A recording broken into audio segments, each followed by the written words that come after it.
Hello everyone, এই প্রথম তোমাদের কাছে ডেলি ব্লগ শেয়ার করছি। সকালবেলা ঘুম থেকে উঠেই চাউমিন বানিয়ে নিলাম। প্রতিদিন তো ওই আমাকে টিফিন করে খাওয়ায়, আজকে আমি নিজের হাতে চাউমিন বানালাম। তারপর ও আমাকে চা দিল।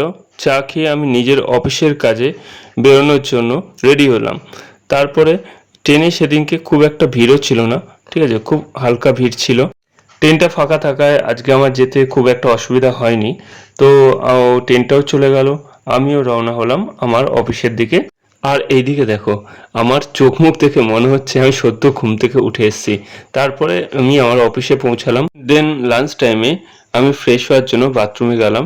বাথরুম থেকে ফ্রেশ হয়ে দেন লাঞ্চ কমপ্লিট করে কিছুক্ষণ রেস্ট করে আমি আমার কাজের দিকে রওনা হলাম।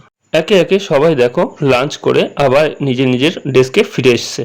তারপরে কিছুক্ষণ পর আমি একটা কফি নিয়ে নিলাম। কফি খেতে খেতে সবার সাথে একটু আড্ডা জমিয়ে নিলাম।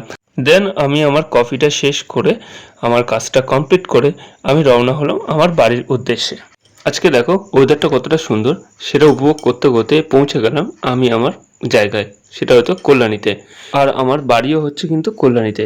তো কল্যাণীতে পৌঁছেই আমি চলে গেলাম আমার বউকে আনার জন্য আমার শ্বশুরবাড়িতে। এবং তার জন্য আমি একটা রোলও নিয়ে আসলাম। ও কিন্তু নিজের ভাগের রোলটা নিজে শেষ করে ফেলেছে খেয়ে। তারপরে ও আর ভাগ বসানোর জন্য আমার রোলটাকেও ছাড়লো না। আশা করি তোমরা ওকে সবাই চেনো। ওর একটা পেজ আছে অপর্ণা লাইফস্টাইল বলে। দেন শাশুড়ি মা আমার জন্য আম কেটে নিয়ে আসলো। আমটা খেতে খেতেই আজকে আমার ভিডিওটা এখানেই শেষ করলাম। ভিডিওটা কেমন হয়েছে তোমরা সবাই জানিও।